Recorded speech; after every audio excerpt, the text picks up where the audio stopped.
నమస్తే. Welcome to SR media. ఈ రోజు మనతో పాటు ఉన్నారు స్టార్ హాస్పిటల్ నుంచి ప్రముఖ రేడియేషన్ ఆంకాలజిస్ట్ డాక్టర్ చిన్నబాబు గారు. వారితో మాట్లాడదాం. నమస్తే సార్. నమస్తే అండి. సార్, మనకు చాలా అగ్రెసివ్ క్యాన్సర్స్ లో బ్రెయిన్ ట్యూమర్ కి సంబంధించి ఎక్కువగా చెప్తూ ఉంటారు. ఇది కనుక వచ్చిందంటే చాలా త్వరగా కూడా దీని రిజల్ట్ కనపడిపోతుంది అని అంటూ ఉంటారు. అయితే ఈ బ్రెయిన్ ట్యూమర్ కి సంబంధించి వాటి లక్షణాలు ఎలా ఉంటాయి, రావడానికి కారణాలు ఏంటి, వాటి గురించి చెప్తారా? మీరు అన్నట్టు బ్రెయిన్ ట్యూమర్స్ అనేటువంటి చాలా అగ్రెసివ్ ట్యూమర్స్. సో ప్రధానంగా ఇవి రెండు రకాలుగా మనం డివిజన్ చేస్తాము. ఒకటి వచ్చేసి ప్రైమరీ బ్రెయిన్ ట్యూమర్స్, అంటే బ్రెయిన్ లో ఉన్నటువంటి సెల్స్ లోనే క్యాన్సర్ కణాలు అనేటువంటి ఉత్పత్తి చెందటం అనమాట, క్యాన్సర్ గా మారడం అనేది జరుగుతుంది. రెండో భాగం వచ్చేసి మెటాస్టైసిస్ అంటాం, అంటే శరీరంలో ఎక్కడో క్యాన్సర్ ఎక్కడో ఉంటుంది కానీ బ్రెయిన్ కి పాకుతుంది. సో ఇది రెండో రకంగా ఉన్నటువంటిది, రెండు డిఫరెంట్ గా డీల్ చేస్తాం అనమాట. సో ప్రైమరీ బ్రెయిన్ ట్యూమర్స్ అనేటువంటివి అగ్రెసివ్ ట్యూమర్స్. ఓకే, ఎందుకు ఇవి అగ్రెసివ్ ట్యూమర్స్ అంటే వీటికి బ్రెయిన్ లోనే ఇన్ఫిల్ట్రేటివ్ నేచర్ అన్నమాట. ఓకే, అవి ప్రైమరీ బ్రెయిన్ ట్యూమర్స్ అనేటువంటివి ఈ సెంట్రల్ నర్వస్ సిస్టమ్ ని దాటి వేరే చోటికి వచ్చే ఛాన్సెస్ చాలా చాలా తక్కువ. అంటే ఇప్పుడు ఒక ఎగ్జాంపుల్ చెప్తాను అర్థం అవడానికి. బ్రెస్ట్ క్యాన్సర్ ఉంది, బ్రెస్ట్ నుంచి అది లంగ్స్ కి వెళ్తుంది, లివర్ కి వెళ్తుంది, లేకుంటే బోన్స్ కి వెళ్తుంది, బ్రెయిన్ కి కూడా వెళ్తుంది. కానీ అదే బ్రెయిన్ లో వచ్చేటువంటి ప్రైమరీ బ్రెయిన్ ట్యూమర్ ఏదైతే ఉందో అది లంగ్ కి, బోన్ కి, లివర్ కి వచ్చేటువంటి ఛాన్సెస్ చాలా చాలా తక్కువ. ఓకే. సో ఆ విధంగా కాకపోతే ఏంటంటే బ్రెయిన్ ట్యూమర్స్ ఎలా ఉంటాయంటే లోకల్ గా ఉన్నటువంటి బ్రెయిన్ లోనే ఇన్ఫిల్ట్రేటివ్, అక్కడే ఇన్ఫిల్ట్రేట్ చేసుకొని ఇదేంటి పెరిగిపోయి పెరిగిపోతుంది, ప్రెషర్ సిమ్టమ్స్ కాజ్ చేస్తాయి అనమాట.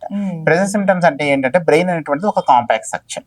ఇదేంటి లోపల స్కల్ లోపల ఒక బోన్ యొక్క స్కల్ లోపల ఉన్నటువంటి ఆర్గాన్.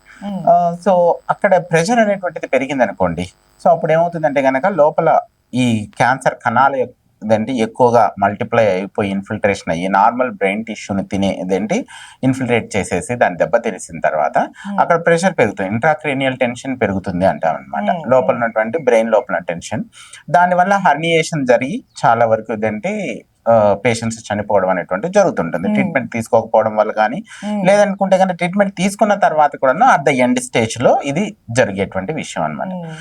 బ్రెయిన్ అనేటువంటిది vital structures. Okay, rest all బాడీలో ఉన్నటువంటి హార్ట్ లాగా, లంగ్ లాగా బ్రెయిన్ కూడా చాలా వైటల్ స్ట్రక్చర్. ఎందుకంటే బ్రెయిన్ మొత్తం బాడీ మొత్తాన్ని రిప్రజెంట్ చేస్తుంది. అవును. సో కొన్ని అయితే కనుక మనకి తెలిసి మన చేతుల్లో ఉంటాయి, ఓకేనా, బ్రెయిన్ ఇదేంటి కంట్రోల్ పెడుతుంది. కొన్ని మనకు తెలియకుండానే కంట్రోల్లో పెడుతుంది అనమాట. టూ డిఫరెంట్ గా ఉంటాయి. సో మనకు తెలిసినవి అనుకోండి, ఇప్పుడు సపోజ్ ఇదేంటి నేను మాట్లాడుతున్నాను, సార్ నా కాన్షియస్ లెవెల్లో ఉండి నేను మాట్లాడుతున్నాను. సో ఇదంటే బ్రెయిన్ అనేటువంటిది కాన్షియస్ లెవెల్లో పని చేస్తూ ఉంది. తర్వాత నేను నా హ్యాండ్ ఇక్కడ ఉన్నటువంటిది ఇక్కడ పెట్టాను, సో దిస్ నా కాన్షియస్ లెవెల్లో ఉండి జరుగుతూ ఉన్నటువంటి. సో ఇదంటే ఇవే కాకోకుండా మన కాన్షియస్ లెవెల్లో లేని పనులు కూడా చేస్తుంది బ్రెయిన్. సో ఏంటి, మనం రెస్పిరేషన్ తీసుకుంటున్నాం, ఊపిరి తీసుకుంటున్నాం, వదులుతున్నాం, అది బ్రెయిన్ కంట్రోల్లోనే ఉంటుంది. మన హార్ట్ కొట్టుకుంటూ ఉన్నటువంటిది చాలా వరకు బ్రెయిన్ కంట్రోల్లో ఉంటుంది. సో ఇదంటే అట్లాంటివి ఇదంటే చాలా వరకు బాడీలో ఉన్నటువంటి ఫంక్షన్స్ కొన్ని బ్రెయిన్ కంట్రోల్లో కూడా ఉంటాయన్నమాట. ఆ విధంగా బ్రెయిన్ అనేటువంటిది బాడీలో ఉన్నటువంటి ప్రతి ఒక్క ఆర్గాన్ని రిప్రజెంట్ చేస్తుంది. ఇప్పుడు ఆ పర్టికులర్ భాగానికి జబ్బు చేసింది అనుకోండి, క్యాన్సర్ జబ్బు చేసింది, ఓకే, అప్పుడు ఆ క్యాన్సర్ జబ్బు చేయడం వల్ల ఆ పర్టికులర్ ఫంక్షన్ ఏదైతే చేస్తుందో ఆ ఫంక్షన్ అనేటువంటి దెబ్బతిపోతుంది. ఆ ఫంక్షన్ చేయడం ఫర్ సపోజ్ ఇదేంటి చాలా వరకు లెఫ్ట్ సైడ్ బ్రెయిన్ అనేటువంటిది రైట్ హ్యాండర్, ఓకేనా, కుడివైపు చేతి వాటం అన్నటువంటి వాళ్ళందరికీ left side brain dominant brain. So left side brain లో ఇదేంటి ఎక్కడైనా డిసీజ్ వస్తే క్యాన్సర్ కనుక వాళ్ళకి రైట్ సైడ్ ఉన్నటువంటి బాడీలో చేంజెస్ అనేటువంటి వస్తాయి. అలాగే రైట్ సైడ్ కనుక జబ్బు చేస్తే లెఫ్ట్ సైడ్ బాడీలో అదేంటి చేంజెస్ రావడం అనేటువంటి జరుగుతుంది. సో ఆ చేంజెస్ అనేటువంటివి చాలా అర్లీ, న్యూరోనల్ లాస్ అనేటువంటిది చాలా అర్లీగా అదేంటి బయటపడిపోతూ ఉంటుంది. అందుకనే అర్లీగానే ప్రజెంట్ అవుతారు చాలా వరకు బ్రెయిన్ ట్యూమర్స్ లో ఉన్నటువంటి వాళ్ళు. దీనికి కారణాలు ఏంటి మీరు అన్నారు, కారణాలు ఏమిటి అనేటువంటిది అయితే చాలా వరకు మల్టీ ఫ్యాక్టోరియల్. రెస్ట్ ఆల్ బాడీలో ఉన్నటువంటి ఎలా అయితే రీజన్స్ ఉన్నాయో, ఇటియోలాజికల్ ఫ్యాక్టర్స్ ఉన్నాయో, అలాగే ఇది కూడా మల్టీ ఫ్యాక్టోరియల్. కొంచెం పార్ట్ జెనెటిక్ కాంపోనెంట్ కూడా బ్రెయిన్ ట్యూమర్స్ లో కూడా ఉంటుంది, చాలా తక్కువ పార్ట్, ఓకేనా, జస్ట్ ఇదంటే 3% అనేటువంటి 3 to 5% కింద జెనెటిక్ పరంగా ఉంటుంది అంతేకాని rest all cancers mostly sporadic cancers. Sporadic cancers అంటే కనుక దానికి ఎటువంటి జెనెటిక్ కి ఫ్యామిలీకి సంబంధం లేకోకుండా మనిషి తనంతకు ఆ మనిషిలోనే డెవలప్ అవ్వడం జరుగుతూ ఉంటుంది అనమాట. సో అట్లాగే వస్తాయి బ్రెయిన్ ట్యూమర్స్ కూడాను. ఇంకా ప్రోగ్నోసిస్ అనేటువంటిది ఎందుకు బ్యాడ్ అనేది చెప్పాను. ఓకే, ఎందుకు అంటే ఇవి అగ్రెసివ్ ట్యూమర్స్, దాని యొక్క అగ్రెసివ్ బిహేవియర్ ఎందుకు ఇలా ఉంటది అనేటువంటిది కూడా మనం డిస్కస్ చేసుకున్నాం. అయితే సార్ అన్ని రకాల బ్రెయిన్ ట్యూమర్స్ క్యాన్సర్ అయ్యే అవకాశాలు లేవు అనేసి అంటూ ఉంటారు. యా, అంటే ఈవెన్ శరీరంలో కూడాను 2 ట్యూమర్స్ ఉంటాయి, benign tumours and malignant tumours. మనం మ్యాలిగ్నెంట్ ట్యూమర్స్ నే క్యాన్సర్ అని చెప్పుకుంటాం, అవే ఒక చోటు నుంచి ఇంకో చోటికి ప్రాకేటువంటి తనం ఉంటుంది అని. బ్రెయిన్ లో కూడాను కొన్ని బినైన్ ట్యూమర్స్ ఉన్నాయి, మ్యాలిగ్నెంట్ ట్యూమర్స్ కూడా ఉన్నాయి. మ్యాలిగ్నెంట్ ట్యూమర్స్ కి లోకల్లీ ఇన్ఫిల్ట్రేటివ్ నేచర్ ఉంటుంది, బినైన్ ట్యూమర్స్ కి ఇన్ఫిల్ట్రేటివ్ నేచర్ కొంచెం తక్కువ ఉంటుంది. జనరల్ గా శ్వానోమాస్, తర్వాత ఏంటి ఈ న్యూరోమాస్ అనేటువంటివి బ్రెయిన్ లో ఉన్నటువంటి క్రేనియల్ నర్వ్స్ అని ఉంటాయి. ఆ నర్వ్ యొక్క ట్రాక్ అమ్మటి ఇదేంటి రావటం జరుగుతూ ఉంటుంది. చాలా కామన్ గా అంటే గనక 12 క్రేనియల్ నర్వ్స్ ఉంటాయి. 12 లో ఏంటి 8th cranial nerve tumour, 5th cranial nerve tumour చాలా కామన్ గా చూస్తూ ఉంటాం. ఓకేనా. సో అకాస్టిక్ శ్వానోమా అని, తర్వాత ట్రైజెమినల్ శ్వానోమా అంటారు వీటిని. ఇవి బినైన్ ట్యూమర్స్. ఇవి ఇదేంటి మ్యాలిగ్నెన్సీ లాగా ఏదంటే ఆస్ట్రోసైటోమాస్ అనేవి primary brain tumours. Okay, oligodendrogliomas, ఇవి ప్రైమరీ బ్రెయిన్ ట్యూమర్స్ అన్నమాట. వాటితో పోల్చుకుంటే ఇవి తక్కువ అగ్రెసివ్నెస్, ఇవి పెరగడానికి కూడా చాలా ఎక్కువ సమయం తీసుకుంటాయి. బినైన్ ట్యూమర్స్ గ్రో అవ్వడానికి కూడా చాలా ఎక్కువ సమయం తీసుకుంటాయి. అదే మ్యాలిగ్నెంట్ లీషన్స్ చాలా తక్కువ సమయంలోనే ఎక్కువగా ప్రోగ్రెస్ అవుతాయి, పూర్ ప్రోగ్నోసిస్ ఉంటుంది. అంటే ఓకే అట్లా అన్నమాట. ఈ విధంగా రెండింటిని డిఫరెన్షియేట్ చేసుకోవచ్చు. అయితే సార్ పిల్లల్లో వచ్చే బ్రెయిన్ ట్యూమర్స్ కి పెద్దవాళ్ళలో వచ్చే బ్రెయిన్ ట్యూమర్స్ కి మధ్య ఏమైనా డిఫరెన్స్ ఉంటుందా? యా, ఉన్నాయి. పెద్దవాళ్ళల్లో ఎక్కువగా గ్లయల్ ట్యూమర్స్ వస్తాయి. ఓకే, అడల్ట్స్ లో గ్లయల్ ట్యూమర్స్ వస్తాయి, మొత్తం సిఎన్ఎస్ ట్యూమర్స్ తో బ్రెయిన్ ట్యూమర్స్ కంపేర్ చేస్తే గనక. పిల్లలలో ఈ గ్లయల్ ట్యూమర్స్ తో పాటికి ఓకేనా అదర్ ట్యూమర్స్ కూడాను ఉంటాయి అన్నమాట. ఏంటివి అంటే కనుక న్యూరోబ్లాస్టోమా అని, తర్వాత ఇదేంటి రౌండ్ బ్లూ సెల్ ట్యూమర్స్ అనేటువంటి ఒక సపరేట్ ఎంటిటీ ఉండదు. దాంట్లో కామన్ గా మెడులో బ్లాస్టోమాస్ అని. సో ఈ వెరైటీస్ పిల్లల్లో వచ్చేటువంటి ఛాన్సెస్ ఎక్కువ ఉంటుంది అనమాట. సో దాంట్లో ట్రీట్మెంట్ కూడా 2 డిఫరెంట్ గా ఉంటాయి. ఓకే, తర్వాత ఈ ప్రైమరీ అడల్ట్స్ లో వచ్చేటువంటి ప్రైమరీ బ్రెయిన్ ట్యూమర్స్ లో కొంచెం ఏజ్ ఎక్కువగా ఉన్నటువంటి వాళ్ళల్లో అయితే కనుక ఒకటి లింఫోమా అని కూడా ప్రైమరీ సిఎన్ఎస్ లింఫోమా అంటారు. అది లింఫోమా అంటే లింఫ్ నోడ్స్ వచ్చేటువంటిది, కానీ సిఎన్ఎస్ లో కూడాను లింఫోసైట్స్ ఇన్ఫిల్ట్రేషన్ ఉంటుంది కాబట్టి అక్కడ లింఫోమా కూడా వచ్చేటువంటి ఛాన్సెస్ కూడా ఉంటాయి అన్నమాట. ఈ విధంగా 2 డిఫరెంట్ కేటగిరీ. బ్రెయిన్ ట్యూమర్ వచ్చిన వాళ్ళు చాలా మంది కూడా న్యూరో సర్జన్ ని కన్సల్ట్ అయ్యి ఆపరేషన్ చేయించుకోవడం ఇలా చేస్తూ ఉంటారు. బట్ మనకు క్యాన్సర్ కణాలకి ఈ బ్రెయిన్ ట్యూమర్ కి మనం ఎలా డిఫరెన్స్ ఎలా తెలుసుకోవాలి? అంటే సర్జరీ అన్నది కరెక్టే అంటారా? సర్జరీ ఖచ్చితంగా కరెక్టే. ఇప్పుడు న్యూరో బ్రెయిన్ ట్యూమర్స్ లో ఉన్నటువంటివి ముఖ్యంగా 2 ట్రీట్మెంట్ మొడాలిటీస్.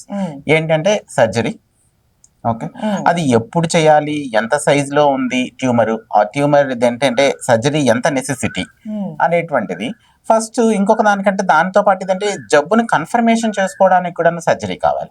మనకు ఖచ్చితంగా టిష్యూ పీస్ కావాలి, మనం ఇదేంటి ఇది ఏ జబ్బు, ఇది బయాప్సీ కావాలి కదా, దాని కొరకైనా కూడా మనం సర్జరీ చేయాల్సి ఉంటుంది. సర్జరీ చేయడం కానీ లేదంటే వాళ్ళు స్టీరియోటాక్టిక్ బయాప్సీ అని కూడా చేస్తారు బ్రెయిన్ ట్యూమర్స్ లో. ఒకవేళ అంటే ఎనీ డీప్ సీటెడ్ గా వైటల్ స్ట్రక్చర్స్, ఎలోక్వెంట్ ఏరియా అంటారు, అట్లాంటి ఏరియాలలో కనుక ఉంటే కనుక దాని బయాప్సీకి విజిబిలిటీ ఉండదు. అట్లాంటి సమయంలో ఏదంటే స్టీరియోటాక్టిక్ బయాప్సీస్ కూడా చేస్తారు. కొన్ని ఏరియాలలో సర్జరీ ఫీజిబుల్ అవ్వదు, అది చాలా తక్కువ ఏరియాస్ లేండి. బ్రెయిన్ స్టెమ్ గ్లయోమాస్ కానీ ఓకేనా అటువంటి వాటిలో, లేదంటే ఆప్టిక్ నర్వ్ కు సంబంధించిన కంటికి నర్వ్ కు సంబంధించినటువంటి గ్లయోమాస్ లో కానీ అటువంటి వాటిలో ఒక్కొక్కసారి బయాప్సీ లేకుండా కూడా ట్రీట్మెంట్ చేయవలసి వస్తుంది. బట్ చాలా వరకు న్యూరో సర్జరీ డాక్టర్ గారు చూడడం, తర్వాత వాళ్ళు సర్జరీ చేసిన తర్వాతనే ఫర్దర్ ట్రీట్మెంట్ అనేది డిపెండ్ అవుతుంది. దానివల్ల మనకు బయాప్సీ కూడా దొరుకుతుంది. బయాప్సీలో ఏంటి ఇది ఏ ట్యూమర్ అనేటువంటిది ఫస్ట్ థింగ్. సెకండ్ థింగ్, ఇప్పుడు కొత్తగా ఏంటి వచ్చింది ఏంటంటే 2016లో WHO ఏంటి హిస్టోపథాలజీని బట్టి కాకుండా మాలిక్యులర్ అనాలిసిస్ ని బట్టి కూడాను ట్యూమర్స్ ని ఏంటి డివిజన్ చేశారు. ట్యూమర్ క్లాసిఫికేషన్ వచ్చింది అనమాట. దాని కొరకు కూడా మనకు ట్యూమర్ టిష్యూ కావాలి. సో దాని వల్ల ఏమవుతుందంటే ఆ డిసీజ్ ని ఏంటి ప్రోగ్నోస్టికేషన్ చేసుకోవడానికి ఉపయోగపడుతుంది. దాని తర్వాత కొన్ని ఏమైనా స్పెసిఫిక్ రికమెండెడ్ ట్రీట్మెంట్స్ కూడాను కొన్ని ఇదేంటి మాలిక్యులర్ అనాలిసిస్ చేసుకోవడం వల్ల స్పెసిఫిక్ టార్గెట్ ఏమైనా ట్యూమర్ లో ఏదైనా ఉంటే కూడాను దానికి రిలేటెడ్ గా మనకు ట్రీట్మెంట్ కూడాను కొన్ని ఉన్నాయి. సో ఆ విధంగా సర్జరీ చేయడం వల్ల ఆల్ బెనిఫిట్స్ మనం పొందుతాం అనమాట. సో సర్జరీ చేసిన తర్వాత ఫర్దర్ ట్రీట్మెంట్ ఉంటుంది. అట్లా సర్జరీ అనేటువంటిది చాలా వరకు 99% ఆఫ్ ద కేసెస్ లో జరుగుతుంది. అయితే ఈ బ్రెయిన్ ట్యూమర్ కి రేడియేషన్ థెరపీ అన్నది ఎప్పుడు అవసరం అంటారు? అది ఎంత వరకు ఎఫెక్ట్ చూపిస్తుంది? నెక్స్ట్ మన 2 ట్రీట్మెంట్లు మెయిన్ మొడాలిటీ అనుకున్నాం. రెండో modality radiation therapy. So radiation therapy అనేటువంటిది సర్జరీ అయిన తర్వాత దగ్గర ఏదంటే చాలా కామన్ గా అయితే కనుక 4 weeks తర్వాత 3 to 4 weeks అనేటువంటి ఖచ్చితంగా, అంటే సర్జరీ చేసిన తర్వాత పేషెంట్ రికవర్ అవ్వడానికి, వూండ్ హీల్ అవ్వడానికి మనకు సమయం పడుతుంది. దాని తర్వాత మనం ఏంటంటే రేడియేషన్ కి తీసుకోవడం జరుగుతుంది అనమాట. ఎందుకు రేడియేషన్ మెయిన్ ట్రీట్మెంట్ అంటే, సో చాలా వరకు సిస్టమిక్ థెరపీ అనేటువంటిది కొంచెం రోల్ తక్కువ, కానీ ఇదంటే ఉంది, అదంటే లేదని నేను చెప్పడం లేదు, ఉంది, కొంచెం రోల్ తక్కువ. ఎందుకు అంటే గనక ఫస్ట్ థింగ్ ఇదంటే దీని యొక్క ట్యూమర్ నేచర్ ఏంటి, లోకల్లీ ఇన్ఫిల్ట్రేట్ చేయడం, సో బ్రెయిన్ లోనే ఇన్ఫిల్ట్రేట్ అవుతుంది. రెండోటువంటిది ఇది హెమటోజెనస్ మెటాస్టాసిస్ తక్కువ జరుగుతుంది లేదనే విషయమే చెప్తాము, చాలా తక్కువ, ఎందుకంటే వేరే చోటికి శరీరంలో పాకదు. మూడవటువంటిది ఏంటి, బ్లడ్ బ్రెయిన్ బ్యారియర్ అనేటువంటిది ఇది సెల్యులార్ లెవెల్లో ఉంటుంది. సో ఈ డ్రగ్స్ సిస్టమిక్ థెరపీ అంటే మనం కీమోథెరపీ కావచ్చు, టార్గెటెడ్ థెరపీ కావచ్చు, ఈ డ్రగ్స్ ఏదైతే పెడతామో ఈ డ్రగ్స్ ని ఈ బ్లడ్ బ్రెయిన్ బ్యారియర్ ని క్రాస్ చేసి వెళ్ళి అంటే అక్కడ ఉన్నటువంటి జబ్బును చంపవలసి ఉంటుంది. సో చాలా వరకు డ్రగ్స్ ఆ బ్లడ్ బ్రెయిన్ బ్యారియర్ క్రాస్ చేసి వెళ్ళలేవు. సో ఈ విధంగా చాలా పారామీటర్స్ ఉన్నాయన్నమాట. అందుకని సిస్టమిక్ థెరపీ యొక్క రోల్ కంటే లోకల్ ట్రీట్మెంట్ యొక్క రోల్ అనేటువంటిది చాలా ఇంపార్టెంట్. సో అందుకని రేడియేషన్ అనేటువంటిది చాలా కామన్ గా పెడతాము బ్రెయిన్ ట్యూమర్స్ లో. అది సర్జరీ చేసిన తర్వాత పెట్టడం జరుగుతుంది. ఒక్కొక్కసారి నేను ముందు కూడా చెప్పాను, ఒక్కొక్కసారి బయాప్సీ జరగని ఏరియాలు కూడా కొన్ని ఉంటాయి. అలాంటి సమయంలో పూర్తిగా రేడియోలాజికల్ డయాగ్నోసిస్ మీదనే డిపెండ్ అయ్యి, అంటే ఎంఆర్ఐలో దాని యొక్క ఎంఆర్ఐ యొక్క ఫీచర్స్ ని బట్టి ఇది క్లాసిఫై చేసుకొని అప్పుడు డైరెక్ట్ గా కూడా రేడియేషన్ పెట్టడం కూడా జరుగుతుంది. అండ్ బ్రెయిన్ క్యాన్సర్ కి చాలా మంది అది చాలా సెన్సిటివ్, ఒకవేళ రేడియేషన్ థెరపీతో ఏమైనా ఎఫెక్ట్ ఉంటుందా అనేసి కూడా అనుకుంటూ ఉంటారు, సైడ్ ఎఫెక్ట్స్ లాంటివి ఏమైనా ఉంటాయా అని. సో వాళ్ళకి ఏం చెప్తారు? అంటే ట్రీట్మెంట్ మొడాలిటీనే రేడియేషన్ ఉంటుంది. సైడ్ ఎఫెక్ట్ ప్రొఫైల్ అనేటువంటిది చూస్తే కనుక మేజర్ గా లొకేషన్ అన్నమాట, ఏ బ్రెయిన్ లో ఏ లొకేషన్ లో ఈ డిసీజ్ ఉంది అనేటువంటి దాని మీద సైడ్ ఎఫెక్ట్ ప్రొఫైల్ డిపెండ్ అయి ఉంటుంది. చాలా వరకు రేడియేషన్ ఇస్తూ ఉన్నప్పుడు కొంచెం ఏంటంటే అక్కడ చుట్టుపక్కల ఎడిమా చేరడం జరుగుతుంది అనమాట. ఈ వాటర్ అదంటే అని కామన్ వాడుక భాషలో మనం చెప్పుకుంటే, ఈ ఎడిమా వల్ల కొంచెం బ్రెయిన్ లో ప్రెషర్ పెరగటం, దాని వల్ల కొంచెం సిమ్టమ్స్ వస్తాయి. అవి ఓరల్ డీకంప్రెషన్ మెజర్స్ అని చెప్పేసి కొన్ని మెడికేషన్ పెట్టడం వల్ల మళ్ళీ రికవర్ అవ్వడం జరుగుతుంది. చాలా కామన్ గా వచ్చేటువంటి సిఎన్ఎస్ రిలేటెడ్ అంటే రేడియేషన్ ఇవ్వడం వల్ల వచ్చేటువంటి సైడ్ ఎఫెక్ట్స్. ఇవి కాకోకుండా సిగ్నిఫికెంట్ గా చాలా వరకు డ్యామేజ్ అయినటువంటి డిసీజ్ వల్ల జరుగుతుంది, ట్రీట్మెంట్ వల్ల కాదు, డిసీజ్ వల్ల జరుగుతుంది చాలా వరకు. ట్రీట్మెంట్ వల్ల అనుకుంటారు. ఎస్, ఓకే, అలా అనుకుంటారు. అందుకనే మనం వచ్చిన ప్రతి పేషెంట్ కూడా ఎక్స్ప్లెయిన్ చేస్తాం, ఇదంటే ఇది ఇక్కడ ఉన్నటువంటి జబ్బు వల్ల ఈ రకమైనటువంటి సైడ్ ఎఫెక్ట్స్ రావచ్చు, ఈ జబ్బు వల్ల ఈ రకమైన లక్షణాలు ఉండొచ్చు, ఇది ప్రోగ్రెస్ అయితే ఈ విధంగా ఉంటుంది. సో దీనికి ట్రీట్మెంట్ ఇలా సర్జరీ చేసుకోవాలి. సర్జరీ చేసుకోవడం కూడాను మాక్సిమల్ సేఫ్ రిసెక్షన్ సర్జరీ అని చెప్తాం బ్రెయిన్ ట్యూమర్స్ లో సర్జరీ. ఎందుకంటే ఇది డిసీజ్ ఉంది కదా అని చెప్పేసి పూర్తిగా వేరే భాగాలలో తీసేసినట్టుగా సర్జరీ చేయడానికి లేదు. ఎందుకంటే అది చాలా వైటల్ ఏరియా, అది తీసేస్తే బాడీ ఫంక్షన్ కూడా లాస్ అయిపోతుంది. సో అందుకని అక్కడ చాలా బ్యాలెన్సింగ్ గా చేస్తారు న్యూరో సర్జన్స్ కూడా. సో చాలా హైలీ ఛాలెంజింగ్ సర్జరీస్ అన్నమాట బ్రెయిన్ ట్యూమర్స్ లో సర్జరీస్ కూడా. ఎందుకంటే ఫంక్షన్ లాస్ అవ్వకూడదు, అట్ ద సేమ్ టైం మనకు బెనిఫిట్ కూడా కావాలి, రికవరీ కూడా అవ్వాలి. సో అందుకని ఛాలెంజింగ్ సర్జరీస్, దాన్ని బ్యాలెన్స్ చేసుకొని దాని తర్వాత ఫర్దర్ రేడియేషన్ ట్రీట్మెంట్ పెట్టుకోవడం జరుగుతుంది. అలాగే. Thank you so much sir. నమస్తే అండి.